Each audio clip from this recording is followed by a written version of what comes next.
Do you guys recall that I've been updating some videos that I did a long time ago with the word bra in it? Well, this is another update, okay? And here we're going to discuss the Belfast Royal Academy. Now, the first thing I will do is show you where the Belfast Royal Academy is, okay? So, the first thing I want you to do is right now, just kind of shrink my video down a little bit, and then I want you to go to Google Maps. And then I want you to look at the country that is north of the Celtic Sea and next to the country of England. This country is called Ireland, okay? Now take a look at Northern Ireland. You will see a city called Belfast. Inside this city you will see an old church. It's called St. Anne's Cathedral. If you look just 2 miles north of the church, you will see the Belfast Royal Academy.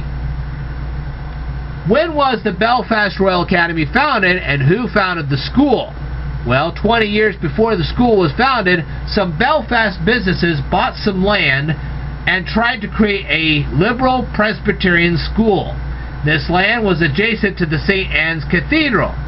After the school was completed in 1785, the businessmen appointed Dr. James Crombie to be the principal of the school. Dr. Crombie was born in December of 1730. He was the son of a mason, and he started his career as a schoolmaster. Eventually, he became a Presbyterian minister and was employed by a parish around 1760. In 1769, he decided to move to Belfast, Ireland. A minister by the name of Thomas Drennan passed away, and the church he was in charge of needed a new minister. So Dr. Crombie decided to take the place of the late minister. Dr. James Crombie helped create the Belfast Royal Academy. As I stated earlier, he was finally appointed to be the first principal of the school. The male students in the academy were required to pray at 7 a.m. and again at 8 p.m. These students weren't allowed to own dogs or firearms without the principal's consent. Dr. Crombie served as principal until he passed away.